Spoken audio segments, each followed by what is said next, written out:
ആ, നമുക്കറിയാം. കിറ്റെക്സ് എന്ന് പറയുന്ന ഒരു സ്ഥാപനം കേരളത്തിൽ വന്ന കാലത്ത്, ആദ്യ കാലത്തൊക്കെ വളരെ പ്രചാരത്തിലുണ്ടായിരുന്നു. കിറ്റെക്സിന്റെ ലുങ്കികൾ, കിറ്റെക്സിന്റെ ബാഗുകൾ, സ്കൂബി ഡേ ഒക്കെ ഉണ്ടാക്കിയ ഒരു തരംഗം എന്ന് പറയുന്നത് രാജഗോപാൽ സർ നമുക്കറിയാം.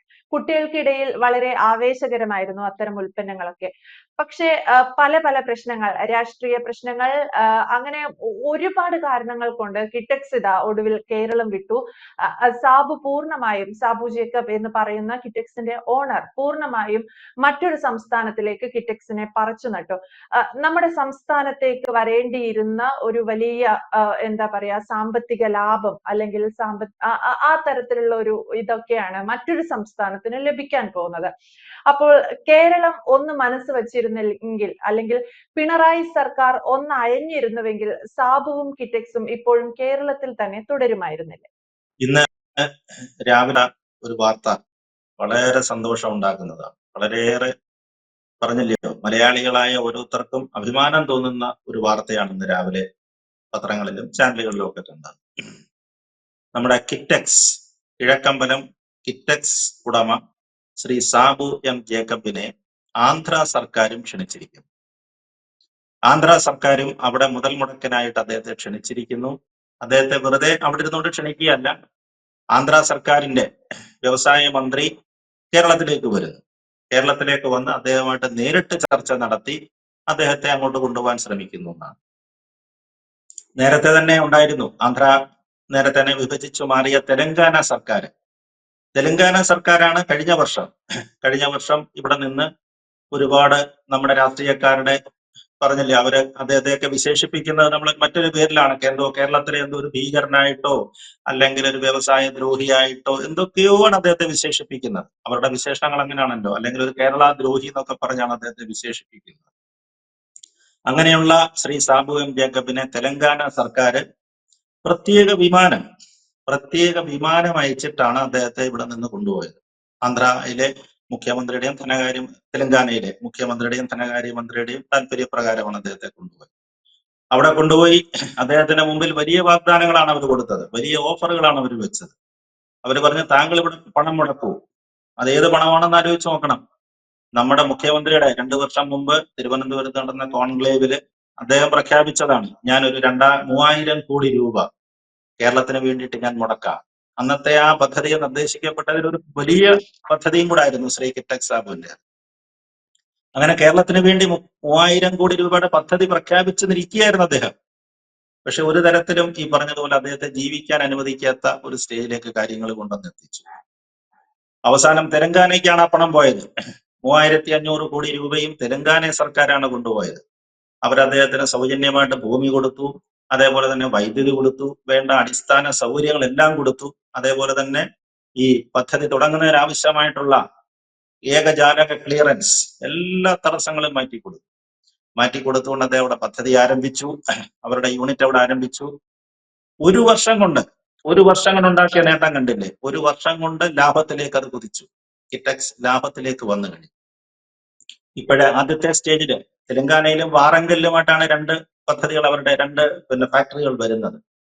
തെലങ്കാന ഫാക്ടറിയിൽ ഏതാണ്ട് 25,000 പേർക്കാണ് അവിടെ ജോലി കിട്ടുന്നത്. അതിലേണ്ട 20,000 പേർക്ക് കൊടുത്തു, ഇനിയും 4,000 5,000 കൂടെ കൊടുക്കാനുണ്ട്.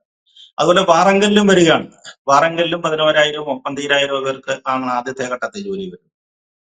നോക്കുക, 2 സംസ്ഥാനങ്ങളുടെ വ്യത്യാസം, കേരളവും തെലങ്കാനയും തമ്മിലുള്ള നമ്മുടെ കാഴ്ചപ്പാടിൽ വരുന്ന വ്യത്യാസം നോക്ക്. ഇത് കണ്ടിട്ടാണ് ചന്ദ്രബാബു നായിഡുവിന്റെ ആന്ധ്രാപ്രദേശ് സർക്കാർ അവരും പ്രത്യേക താല്പര്യം എടുത്തിരിക്കുകയാണ്. അദ്ദേഹത്തെ പോലൊരു സംരംഭകനെ അങ്ങോട്ട് പൂജിച്ച് ആദരിച്ച് നമ്മൾ കൊണ്ടുപോകണം. അക്ഷരാർത്ഥത്തിൽ പറഞ്ഞാൽ പൂജിച്ച് ആദരിച്ച് അദ്ദേഹത്തെ കൊണ്ടുപോകണം ഒരു വ്യവസായി കേരളത്തിൽ. നമ്മളിതൊക്കെ കണ്ടുപഠിക്കേണ്ടതാണ്. നമ്മുടെ രാഷ്ട്രീയക്കാര്, നമ്മളിപ്പോ ഇടതുപക്ഷമാണെങ്കിലും ശരി, വലതുപക്ഷമാണെങ്കിലും ശരി, നമ്മൾ കണ്ടുപഠിക്കേണ്ട ഒരു കാര്യമാണിത്. എത്ര കോടി രൂപയുടെ നികുതി കേരളത്തിലേക്ക് വന്നേന്? കിറ്റെക്സിന്റെ വരുമാനമൊക്കെ കണ്ടില്ലേ? കോടിക്കണക്കിനാണ് അതിന്റെ വരുമാനം വരുന്നത്. നമ്മുടെ ഗവൺമെന്റിന് നികുതി ഇനത്തിൽ എത്ര രൂപ കിട്ടിയേന്? അദ്ദേഹത്തിന്റെ ലാഭവിധത്തിൽ നൽകുന്ന CSR ഫണ്ടുകളും നമുക്ക് തീർച്ചയായിട്ടും കിട്ടിയേനെ. അതിൽ നിന്നാണല്ലോ അദ്ദേഹം കിഴക്കമ്പലം എന്ന് പറയുന്നത് ഒരു കൊച്ചു ഗ്രാമമായിരുന്നു. വളരെ ആരും അറിയപ്പെടാത്ത എറണാകുളം ജില്ലയിലെ ഒരു അവികസിതമായ ഗ്രാമമായിരുന്നു അത്. കുറച്ച് റബ്ബർ മരങ്ങളും അതും ഇതും ഒക്കെ ഉള്ള, അല്ലാതെ കിഴക്കമ്പലത്തിന് അങ്ങനെ ഒരു ബ്രാൻഡ് നെയിം ആദ്യകാലങ്ങളില്ല. 1960-കളിലൊന്നും ഇല്ലായിരുന്നു. യാക്കോബായ സമുദായം അവരാണ് അവിടെ കൂടുതലായിട്ട് ഉണ്ടായിരുന്നത്. ആ സമുദായത്തിലെ ആളുകളാണ്. അവരുടെ ഇടയിലേക്കാണ് അതിൽ പെട്ട ശ്രീ MC ജേക്കബ് എന്ന് പറയുന്ന ഒരു വ്യവസായി എന്നൊന്നും അദ്ദേഹത്തെ പറയാൻ പറ്റുമെന്നുള്ള സംരംഭകൻ എന്നൊക്കെ പറയാം.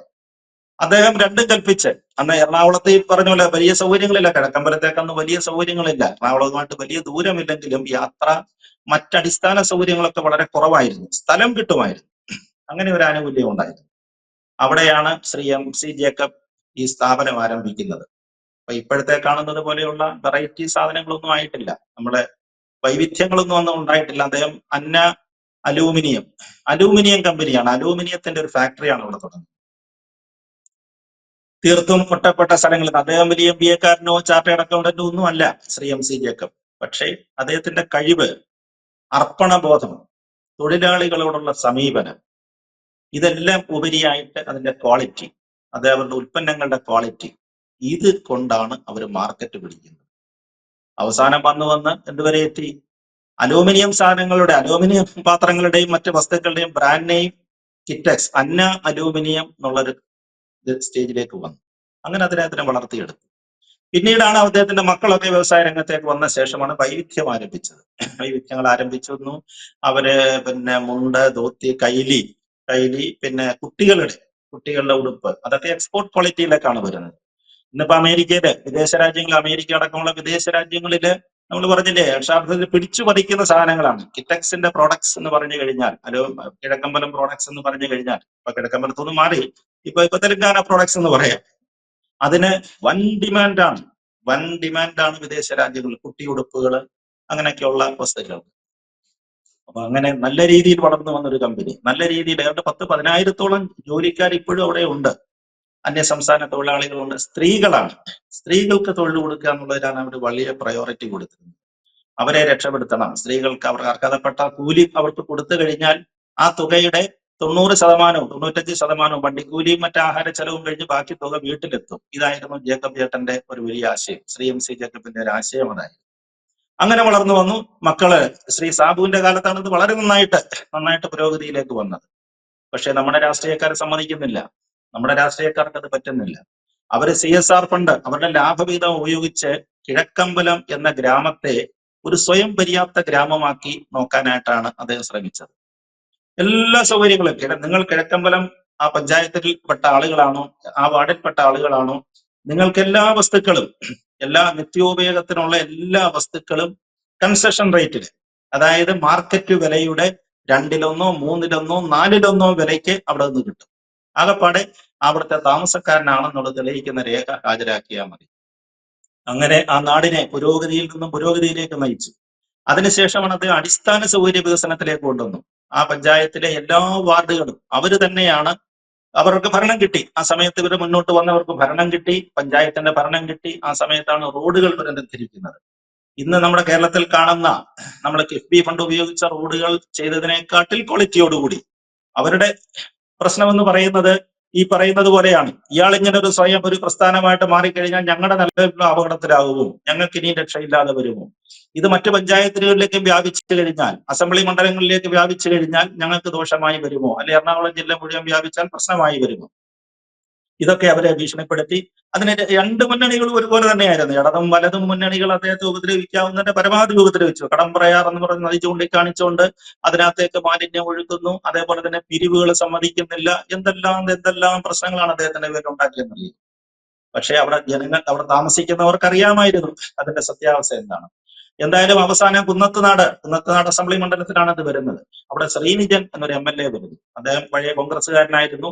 പിന്നീട് വലിയ നേതാവിന്റെ മകളെയാണ് കല്യാണം കഴിച്ചത്. വലിയ ആസ്തി ഉണ്ടായി അദ്ദേഹത്തിന്. ആദ്യം ചെറിയ നിലയിലായിരുന്നു അദ്ദേഹത്തിന്റെ രേഖകളിലൊക്കെ അദ്ദേഹത്തിന്റെ ആസ്തി കാണിച്ചിരുന്നത്. പക്ഷേ കുന്നത്തുനാട്ടിലൊക്കെ മത്സരിക്കുമ്പോഴത്തേക്ക് വലിയ ആസ്തിയായിട്ട് അത് ഉയർന്ന് കാണിക്കുന്നുണ്ടായിരുന്നു. എന്താണ് അതിന്റെ കാര്യം എന്നുള്ളത് ഒരു ബിസിനസ് ആയിരിക്കാം, അദ്ദേഹത്തിന് ബിസിനസ് ചെയ്തെടുത്ത പൈസയായിരിക്കാം. എന്തായാലും ശ്രീനിജനുമായിട്ടുള്ള യുദ്ധമാണ്. അദ്ദേഹം പിന്നെ ഇടതുപക്ഷ മുന്നണിയുടെ സ്ഥാനാർത്ഥിയായിട്ട് അവിടെ മത്സരിച്ചത്. അവിടെ ഇവർക്കും കിഴക്കമ്പലത്തിനും അവരുടെ ഗ്രൂപ്പിനും അവർക്ക് അവിടെ സ്ഥാനാർത്ഥി ഉണ്ടായിരുന്നു. ശ്രീ സാബു ജേക്കബിനും അവിടെ സ്ഥാനാർത്ഥി ഉണ്ടായിരുന്നു അവിടെ. ഇവര് തമ്മിലുള്ള മത്സരം കടുത്ത മത്സരമായിരുന്നു. അത് കടുത്ത മത്സരമാണ് നടന്നത്. കോൺഗ്രസും മത്സരിച്ചിരുന്നു. ത്രികോണ മത്സരമായിരുന്നു അവിടെ ഉണ്ടായിരുന്നത്. ആ ത്രികോണ മത്സരത്തില് ശ്രീനിജനാണ് ജയിച്ചത്. അവരുടെ സ്വാധീനം കൊണ്ട് ശ്രീനിജനാണ് അവിടെ ജയിച്ചത്. പക്ഷെ വളരെ ഏതാണ്ട് ഒരു പോൾ ചെയ്ത വോട്ടുകളിൽ ഏതാണ്ട് 1/3 കൂടുതൽ വോട്ടുകൾ ഇവർ പിടിച്ചിരുന്നു. ഇവർക്ക് പിന്നെ ഈ സാബു എം ജേക്കബിന്റെ നേതൃത്വത്തിലുള്ള ഈ മുന്നണിക്ക് പിടിച്ചെടുക്കാനും പറ്റിയിരുന്നു. അപ്പൊ അന്ന് തൊട്ടേ നോട്ടപ്പുള്ളിയാണ്. അതേപോലെ തന്നെയായിരുന്നു അദ്ദേഹത്തെ എല്ലാ തരത്തിലും. കോൺഗ്രസ് രാഷ്ട്രീയക്കാരും അതുപോലെ തന്നെയാണ്. അദ്ദേഹത്തെ നന്നാക്കി എടുത്തുകൊണ്ട് പോകുന്നതിനകത്തിൽ അവർക്കും വളരെ ബുദ്ധിമുട്ടായിരുന്നു. അവരും അത്തരത്തിലുള്ള സഹകരണങ്ങൾ ചെയ്തില്ല. അദ്ദേഹത്തിന്റെ പല കാര്യങ്ങളോടും ഈ നദീജല പ്രശ്നങ്ങളിലൊക്കെ അവരോട് എതിർപ്പായിരുന്നു, അദ്ദേഹത്തോട് എതിർപ്പായിരുന്നു. പക്ഷെ എനിക്കിവിടെ പറയാനുള്ളത് നമ്മുടെ വ്യവസായ മന്ത്രി പി രാജീവിനോടാണ്. താങ്കളെ എല്ലാ പ്രതിപക്ഷ എം പി ആയിരുന്നിട്ട് പോലും BJP-യുടെ മന്ത്രിമാരെ കഴിഞ്ഞ തവണ കേരളത്തിൽ വന്നപ്പോൾ താങ്കളെ പുകഴ്ത്തിയത് കേട്ടില്ലേ? താങ്കൾ നല്ല കാഴ്ചപ്പാടുള്ള വ്യക്തിയാണ്, താങ്കൾക്ക് കാര്യങ്ങളെ കുറിച്ച് നന്നായിട്ട് അറിയാം, നല്ല പഠിക്കുന്ന വ്യക്തിയാണ് എന്നൊക്കെ പി രാജീവിനെ BJP-യുടെ മന്ത്രിമാർ കേരളത്തിൽ വന്ന് പുകഴ്ത്തി. അത്രയേറെ അടുപ്പം സ്ഥാപിച്ച ആളാണ്. അപ്പൊ അങ്ങ് വ്യവസായ മന്ത്രി ആയിരിക്കുന്ന സംസ്ഥാനത്ത് നമ്മുടെ കിറ്റക്സ് സാബുവിനെ പോലെ ഉള്ളവരെ കൈവിടരുത്. ഇനിയെങ്കിലും അദ്ദേഹത്തെ പിടിച്ചു നിർത്തണം. നമ്മുടെ നാടിന്റെ നന്മയ്ക്ക് വേണ്ടിയാണ്, നമ്മുടെ നാടിന്റെ നന്മയ്ക്ക് വേണ്ടിയാണ്. ഇല്ലെങ്കിൽ നമ്മൾ ഈ പറഞ്ഞതുപോലെയുള്ള ഇപ്പൊ 3500 7000 കോടി സാബു പുറത്തേക്ക് കൊണ്ടുപോയി, സാബുവും ഒക്കെ പുറത്തേക്ക് കൊണ്ടുപോയി. പക്ഷെ ഇനിയെങ്കിലും അതിനുള്ളൊരു അവസരം, അത് തടയിടാനുള്ള ഒരു ശ്രമം അങ്ങയുടെ ഭാഗത്തുനിന്ന് ഉണ്ടാകണം. അദ്ദേഹത്തെ പറഞ്ഞു മനസ്സിലാക്കി, അല്ലെങ്കിൽ നിങ്ങൾ അദ്ദേഹത്തെ തിരുത്തുവോ, അല്ലെങ്കിൽ അവരദ്ദേഹത്തെ നിങ്ങളെ തിരുത്തുവോ, എന്താണെങ്കിലും വേണ്ടതില്ല, ഒരു നല്ല വ്യവസായ സൗഹൃദ അന്തരീക്ഷം ഉണ്ടാക്കി കിറ്റക്സിനെ കേരളത്തിൽ പിടിച്ചു നിർത്താൻ അങ്ങ് ശ്രമിക്കണം എന്നാണ് എനിക്ക് വ്യവസായ മന്ത്രിയോടാണ് ഒരു റിക്വസ്റ്റ് ഇക്കാര്യത്തിലുള്ളത്. കൂടുതൽ വാർത്തകളും വിശേഷങ്ങളും നിങ്ങളിലേക്ക് എത്താൻ ABC മലയാളം സബ്സ്ക്രൈബ് ചെയ്യുക, ബെൽ ബട്ടണും അമർത്തുക.